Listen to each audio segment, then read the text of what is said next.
Welcome everyone to the Nerd Journey podcast. Our goal is to help technical professionals accelerate their career progression, increase their job satisfaction, and bring you the advice we wish had been given earlier in our careers. I'm your host, John White, at VJourneyman on Twitter, joined by my co-host, Nick Corti, at NetworkNerd_.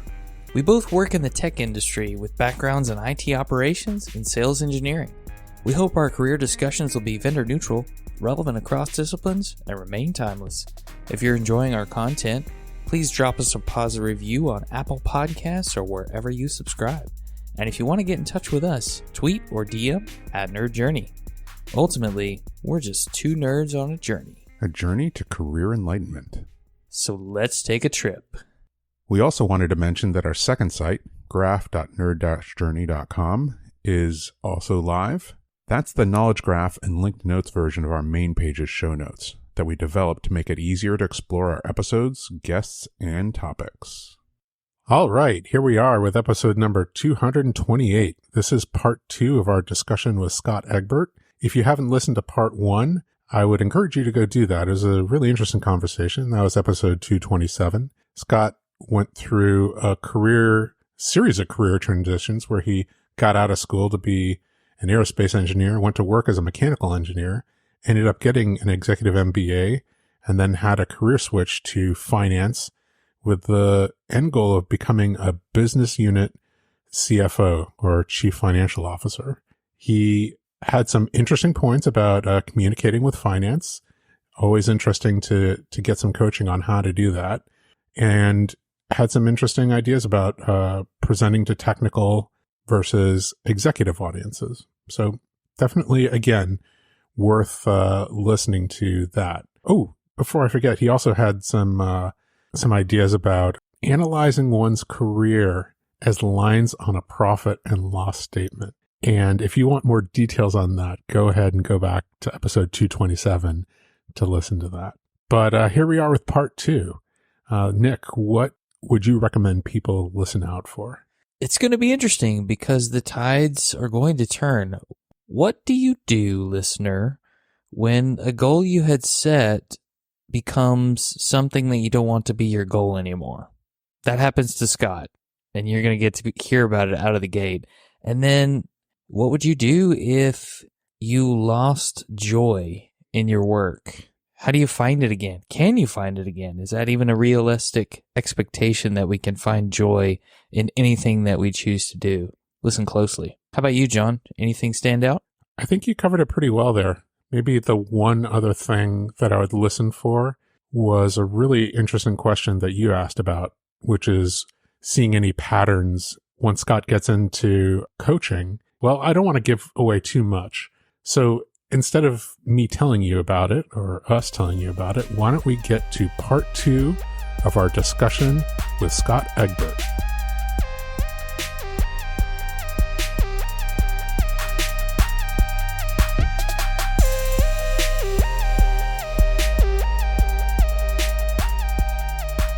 Let me ask this.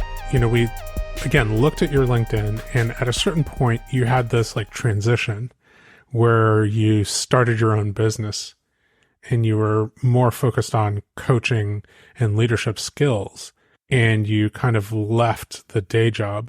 Can you talk us through that transition? Yeah, and before I do that, I should probably back up a bit because you asked me the question about the different finance jobs, and Sure. I stopped about halfway. I realized that. And there was a point, so I mentioned earlier about I had this goal of I wanted to be a business unit CFO.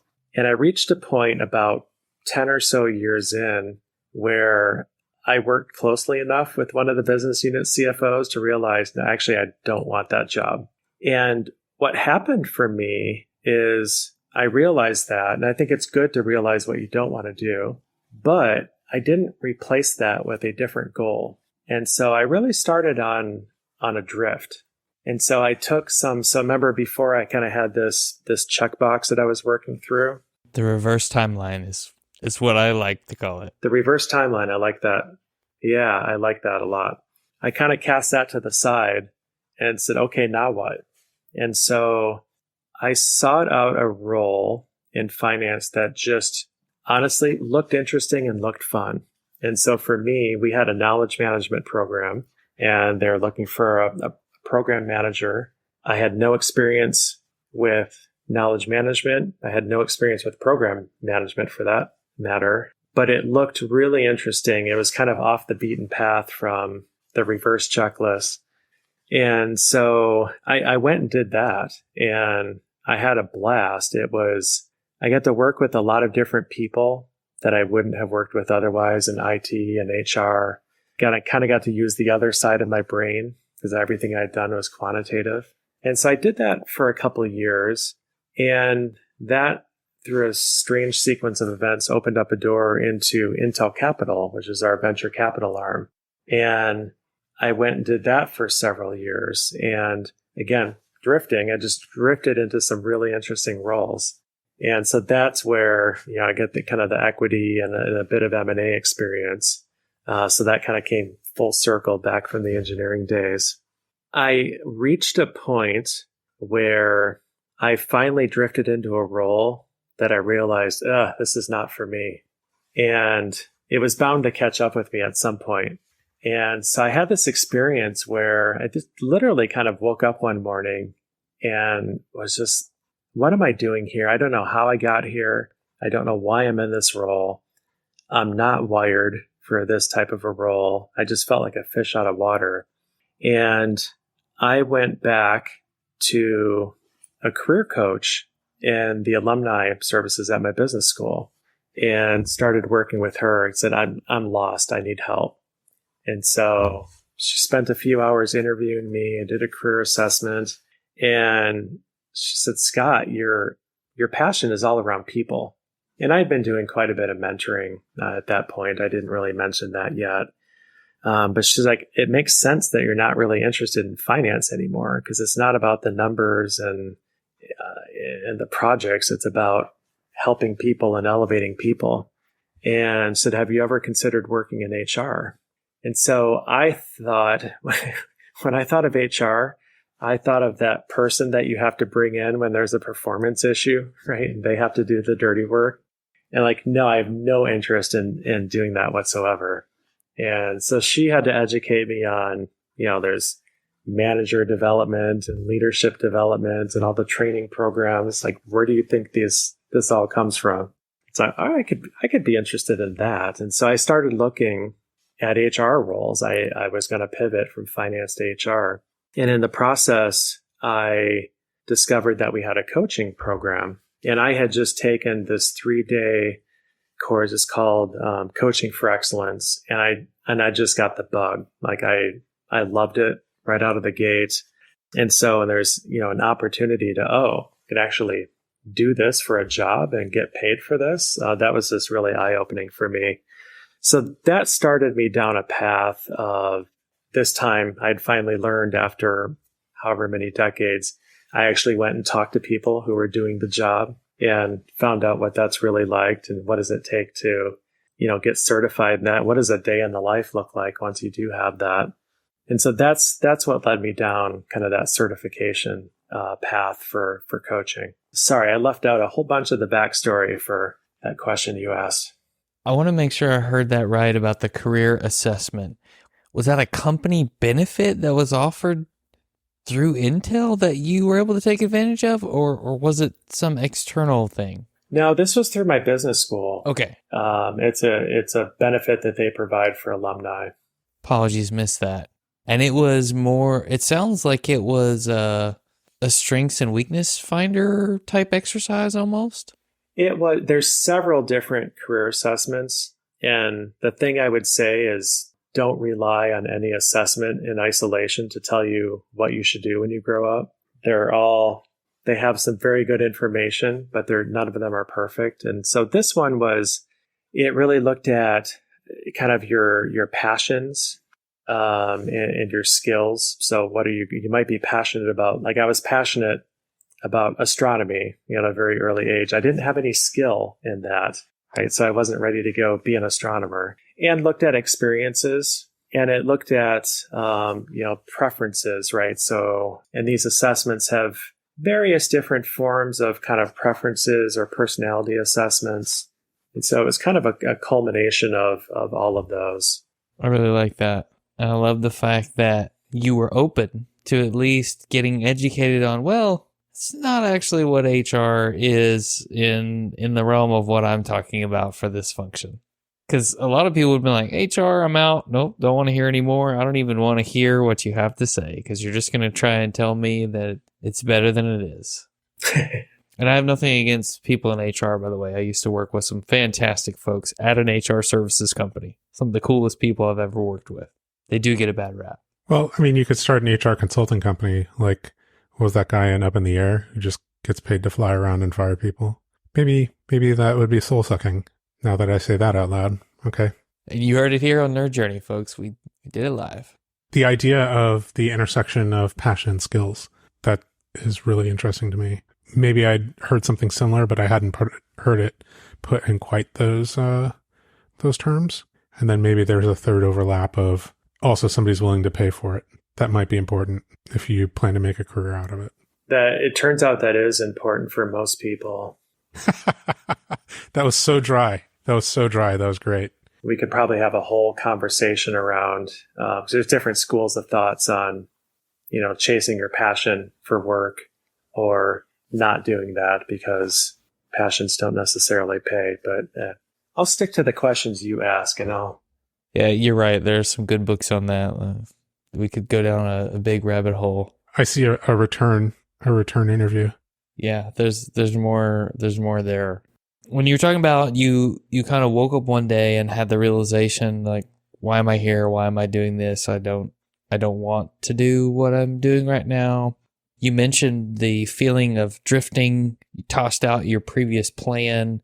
Were some of the early warning signs? Were there other warning signs that you or maybe someone close to you picked up on before you had that kick in the face moment? That's a really good question. Yes, there was. And so I mentioned I was in Intel Capital, and I was there for about 8 years. And I'd gotten reasonably good at it. I kind of knew how to get stuff done. I knew all the people. And I allowed myself to get pretty comfortable. And we were talking about the passion a minute ago. I wasn't super passionate. I liked it. It was interesting. I really enjoy learning, and that's a huge learning curve. I find the startup ecosystem to be very interesting. But to your question, my wife made the comment, you don't really seem to, like when you talk about work, I don't see any joy. And I got really defensive when she said that. So I'm like, there's not supposed to be joy. I get a paycheck, right? That's my joy. And so, my defensiveness came from a place of, it was an excuse. And my perception at that time, and maybe it's not terribly different now, but I find relatively few people have the opportunity to do work that they get paid for, and they're super passionate about it. And so my belief at that time is, hey, that's just not a realistic expectation. I'm getting paid. That is a realistic expectation. So no, I don't. I don't have joy. It's interesting that you were defensive first. Was it like a two-phase, like, no, I am joyful. And then, well, no, I'm not, but I'm joyful every time the check lands. And, the idea of getting joy from your job is just silly. Or I know you're right all the time, wife of mine, and you're not right this time. So I know you're not asking for marriage advice, but don't ever say that out loud. I may or may not have thought that, though. And I talk about limiting beliefs a lot in my coaching. And my limiting belief is that the people who have joy in their work are people who they're doing some kind of nonprofit, or they're doing, ministry. My brother is in ministry. He loved his work. And it's like great for those people, but people who are doing just regular corporate jobs, they don't have joy. This was kind of my belief system. And so the thing is, like, she didn't just bring it up once. She kind of brought it up again and again. And, just those subtle pokes every now and then. So it got me to thinking. And so I continued to be defensive. But there was kind of that, is there something better out there? Just kind of planting that seed of doubt. when I took that first coaching class, and then I went into the certification program. And that was hard work because, again, working full time, I guess I have a penchant for this, right? And then going through this is a pretty rigorous coach certification program at Hudson that I went through for about 9 months. And it was hard work, but I loved every minute of it. Yeah, it wasn't a typical classroom environment. It was, okay, we're going to give you a little bit and then go out and coach, right? And so part of the requirements is we had to go, coach for 50 hours. And I loved every minute of it. I still do. And I think she saw, I was talking about it, like she saw my face light up and she's like, yeah, that's what was lacking. Funny how your family can do that. And so as usual, she's right. I think the excitement about the thing allows you to flex up and take it on, even though for a time, keywords for a time, it's a ton of extra work. Mm-hmm. I was just kind of commenting and maybe thinking like, oh, so then you realized, yeah, it is possible to have joy in your work environment. And although something you said struck a nerve with me, which was earlier on when you were still riding the learning curve, it sounded like you were enjoying things. Was it the coaching or was it the learning? Or is it a combination of those things? Like every time you were challenged, like, oh, here's a hard problem. You're not an expert at this, but we need you to become one. Was that when you were fully engaged and really interested in getting joy? Or was it like the specific topic? You're talking back into finance now? Yes. Like, is that a recurring pattern for you? Like, oh, the being faced with a difficult new role where you have to learn a bunch of new things. Yeah, and that maybe goes back to a comment I made at the very beginning about getting bored easily. But I love learning. I always have, even though at a young age I didn't particularly love school, but I loved learning. Well, those are two different things. Yeah, my sons are reminding me of that every day. So that learning curve, ramping into a new role, I always enjoyed. There's an element of challenge with that. There's an element of expansion with that. So that piece, I think I always enjoyed, as I was going through the different roles. But then the coaching was also, especially, there seemed to be a special payoff for that. Yeah. So I also enjoyed the learning with the coaching, and I still do as I continue that journey. But the actual work itself, like being able to make a difference with the people that I'm coaching, seeing them be able to break through issues that I was talking about, the limiting beliefs. Like we all have limiting beliefs, and that's kind of at the core of coaching, is kind of discovering what those are and then how to break through them. That I just find extremely rewarding, being able to help people work through the really tough stuff. You mentioned Hudson. I was wondering if there are, multiple schools of thought or philosophy within coaching, that leadership coaching field, that in Hudson represents one versus like a different school with a different pillar of thought or understanding. Can you give us any insight into that world? Yeah, and I can't speak to all of the other coaching schools, and how they are different. But I'd say, some of the tenets of Hudson, one of the big emphasis is what they call leading from behind. And so it's a question that I get a lot, especially in the very beginning of a coaching. And if I have a discovery call, is, well, what's the difference between coaching and mentoring? And so if you come to me as a mentor, you're coming to me because I'm a subject matter expert in some topic that you're looking to become more skilled at. And so there's going to be a very directive relationship there. Let me tell you how to get better in that. And if I'm a really good mentor, I may give you some opportunity to experiment and kind of learn on your own. But again, it's the relationship is I'm the expert, you're the not expert in a mentor kind of client relationship. As a coach, I'm not the expert. You're the expert on you. Nobody knows you better than you do. But I'm managing a process. And so understanding what your goals are, you're the one that sets the goals, but I can help you with that if you're looking for clarity. Being that objective third party, being able to challenge you sometimes and encourage you other times. And so it's not, as a coach, I'm not telling you what to do. I am leading you through a process, and that's kind of the leading from behind. You're the one that's taking the steps, to make progress towards your goals. That's awesome. And you also managed to answer what's the difference between coaching and mentoring question that I had locked and loaded. So that's amazing. I was just wondering about that process of getting certified and then deciding, actually, this is what I want to do. And I don't necessarily want to do it until. Yeah. And for me, there's a timing element there. So I was coaching on the side in addition to my day job. And that was actually my plan A, was to become a full-time leadership coach there. And that opportunity wasn't there, when I got done with my certification. And so kind of the question I had to confront is, do I want to continue just kind of doing my day job and doing this on the side? Or do I want to take the plunge and actually do work that is most fulfilling to me? And not an easy decision. And again, it goes back to the values and priorities where a person is at in their life. And it's also not, if you're married, that's not a decision, if you value your marriage, that you're going to make in isolation. In my case, my wife was pushing me pretty strongly in the direction of, you need to go do what you love. And so I kind of had the green light, and together we felt like the time was right.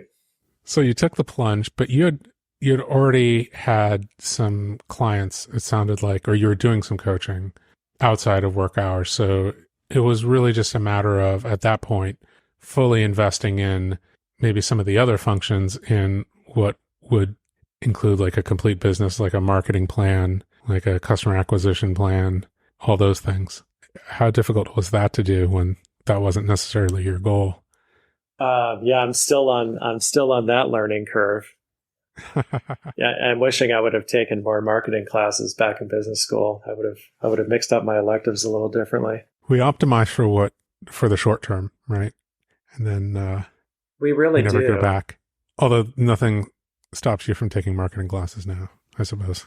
That's right. Yeah, and so the reality is, through the finance journey, there was no real need for me to learn about marketing and the client acquisition.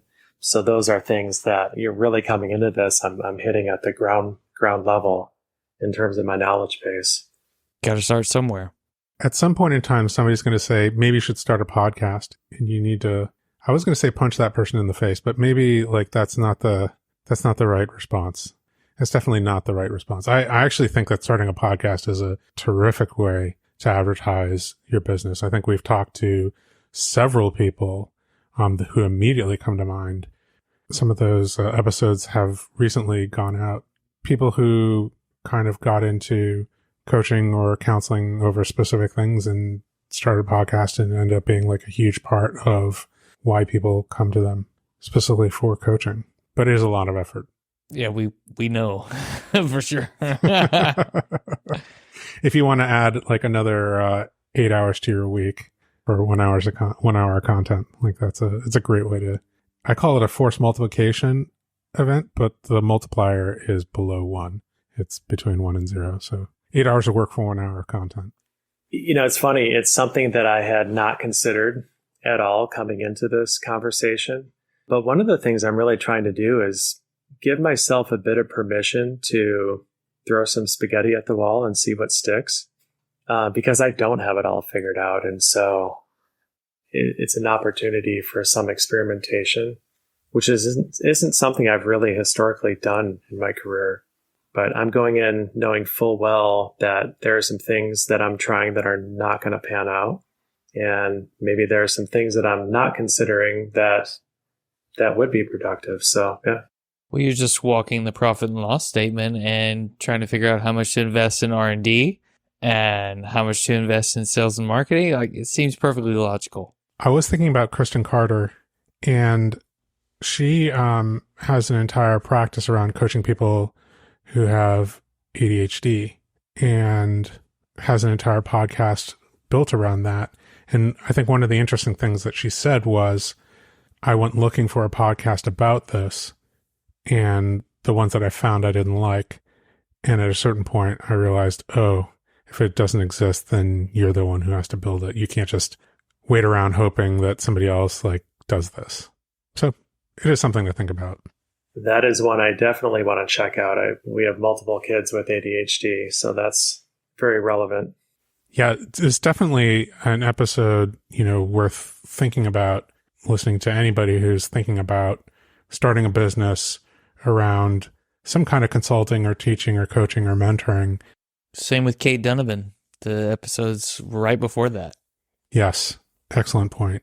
The power of having, a powerful podcast voice, I guess, which means that you need to be meeting the needs of the people who are listening to the podcast, which means, in theory, that means that those people are already looking for answers. And they listen to what you have to say, which is really good, but general. And they need that content specifically tailored to them, or they need you as a point of accountability. That it could be either one of those things, or going in a different way, being asked to speak on the topic, at conferences, keynotes, there's a number of different ways to go to develop that business. Now we're giving career advice. We really wanted to hear about yours. Yeah. Well, that was just our free complimentary coaching session that we do, and don't charge people for. Thanks, guys. Yeah, no problem. Since you started your practice, have you been able to pick apart any patterns that you're seeing with people coming to you saying, hey, I'm looking for this. Hey, I need help with this. And then you start to see over time, oh, I'm getting a lot of hits with people kind of needing help in this area and this area, but not in this area. Yeah, this was something that as I was, I started the coach certification program, and I went and I talked to people who were coaching for a living.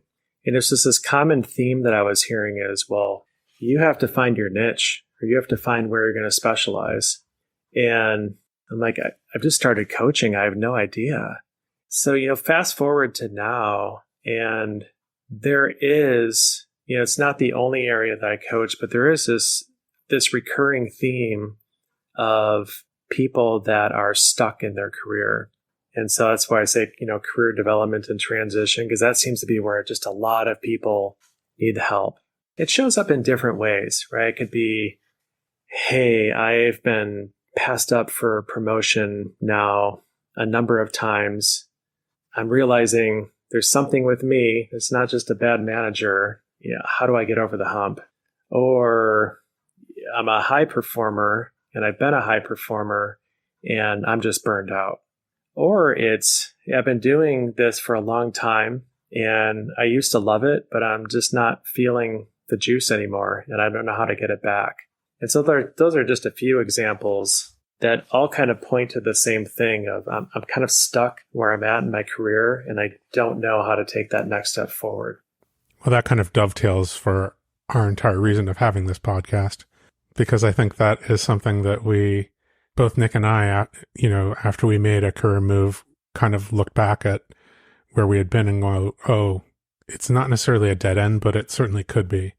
And you could even move around in that specific role and make small steps forward, but not big ones if you are not careful.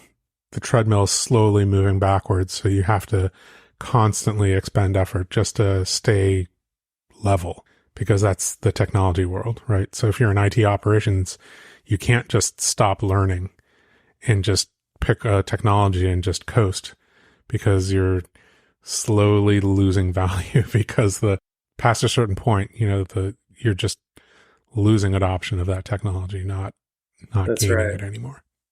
I think everything that we've said about that to this point has been tactical, and we certainly have not gone through any program to coach people, and get certified, but it is an interesting idea. Maybe something not quite as intense. Or maybe one of us will catch the love and actually go through an intense program. And then we'll come to you and we'll ask you about it ahead of time and what it's like on the other side. because that's a lesson that we'll have learned. There you go. I feel like you're looking at me. We'll have to play paper, rock, scissors for it. I'm really curious, Scott, if I may, for those out there considering a career change in high tech, at least right now, during times of semi-uncertainty, layoffs, any specific advice you might give them from what you've seen so far? Well, you should get a career coach, first of all. That's priority number one.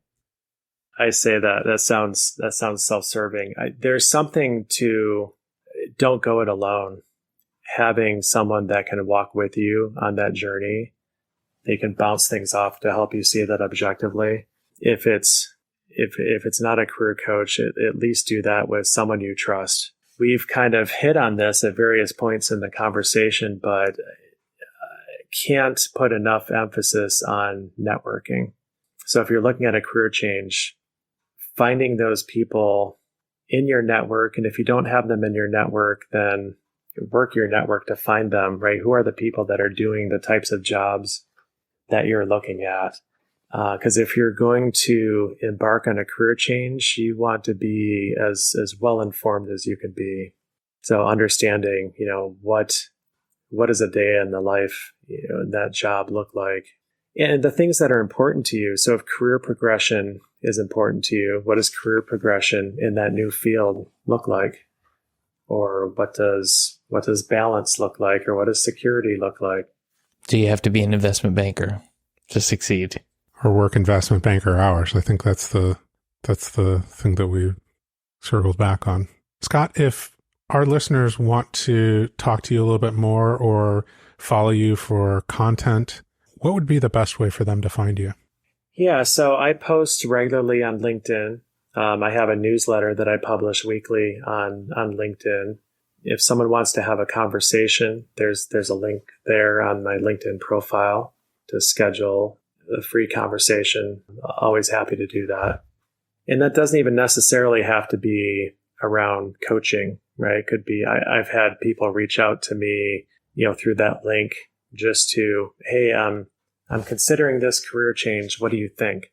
And so those don't necessarily result in a coaching engagement. But again, it's an opportunity to, if you're thinking about something or just want someone to bounce that off of, it's an opportunity to do that. That's terrific. I'm assuming that you would post your upcoming podcast there too, when that comes to fruition. Yeah, absolutely. Awesome. We're looking forward to that. Now that we've recorded it, we're going to hold you to it, Scott. Like, that's all there is to it. It's on the reverse timeline. It's on tape now. Yeah, it's gotta happen. There's a whole learning curve to it. If that's any attraction. That's what we're going to start doing to guests now. We're just going to be like, listen, you're going to start a podcast because we had you on the show. Like, that's all there is to it. There's a whole new reverse timeline that just started now. That's right. Well, listen, Scott, we really appreciate you taking the time. It's been a fantastic conversation. Thank you for letting us ask so many crazy questions. We appreciate it. I've really enjoyed it, guys. Thanks for having me. Likewise. And we wish you good luck. Yeah, take care. Thank you. You too.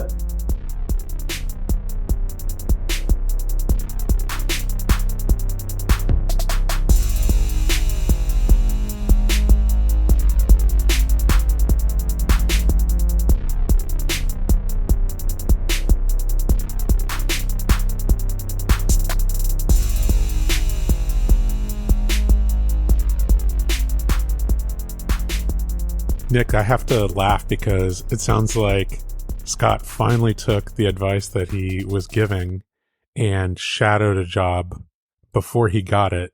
And that's what actually led him to realize that he didn't want to become a business unit CFO anymore. And it just reminds me in episode 227 where he kept on saying, oh no, that would have been a good idea to shadow that job before I got it, but I didn't do that. Yeah, I mean, that's the closest way to figuring out what it really entails. Do some shadowing, maybe even try and get someone to offload projects on you or work closely with them on projects. What you're describing is when he decided He didn't want the CFO job anymore, and he started drifting, as he calls it. I do like the fact that he dove into something that seemed interesting and fun. And the first time, it was interesting and fun. Even though he didn't have a clear goal, I don't really see a huge problem with doing that, even if you don't have a clear goal. I know I'm interested in this. It sounds really fun based on what I've heard. I'm going to give it a shot. Even if you don't know where you want to be in 5 years, I think that's okay. Any thoughts? Yeah, it sounded like he was at an employer that had a culture of rotating management through different roles. I think I remember that from episode 227 as well. So inevitably, you might get roles that you like or don't like. And it's interesting. I kind of wondered if there would ever be kind of a transition where you are able to say, I'd prefer to stay in this area. I'm just getting so much joy from it that I'd love to just keep on doing it, maybe in different roles, but to stay in the same field or business unit.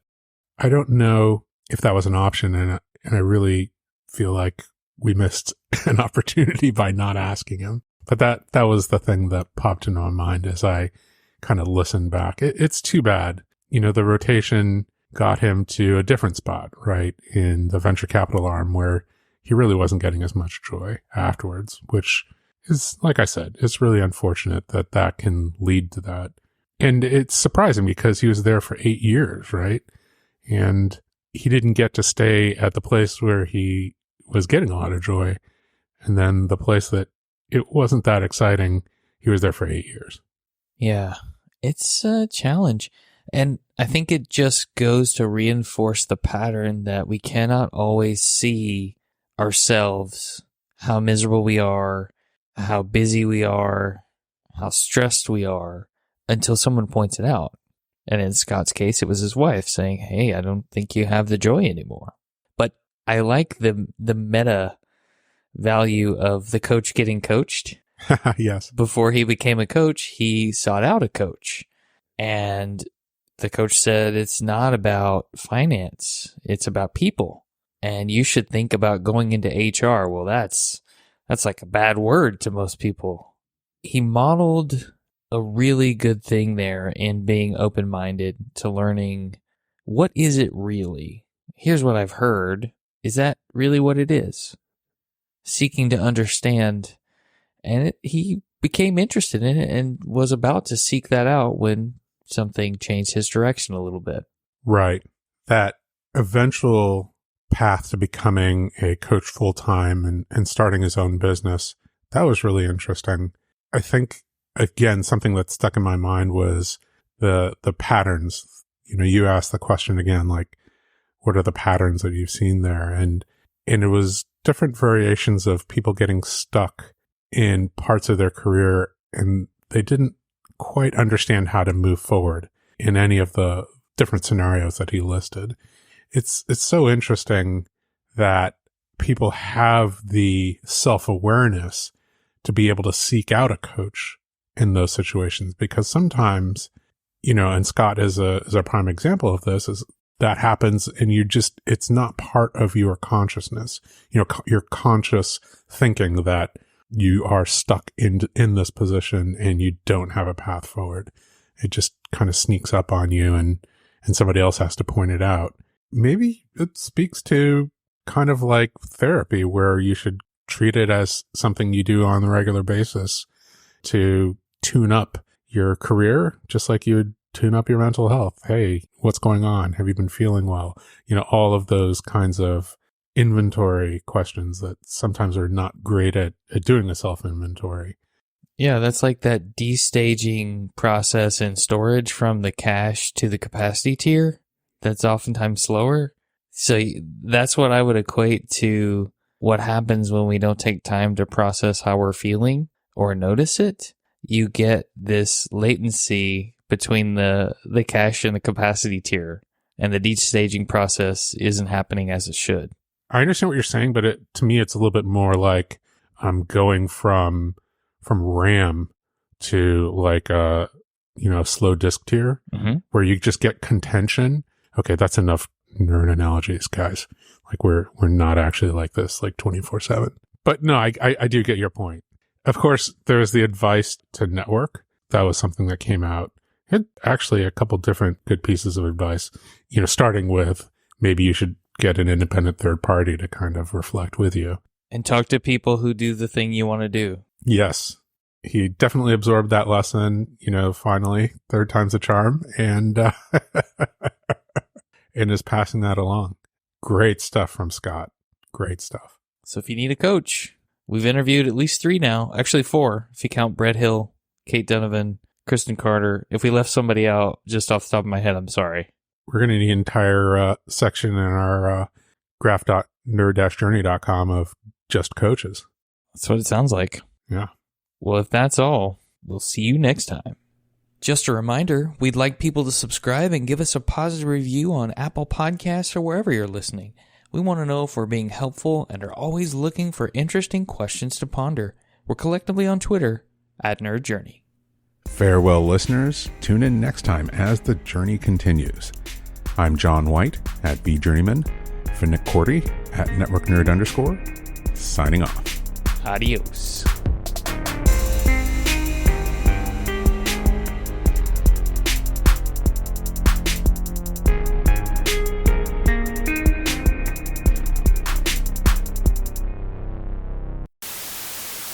Staging.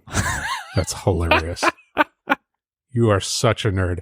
And I'm a nerd for knowing exactly what it is that you're talking about and going, yeah, that's a great analogy. Actually, you said it was not a good analogy, if I recall. But that was just part of me, poking fun at you. Oh, I gotcha. Yeah. Oh, my goodness.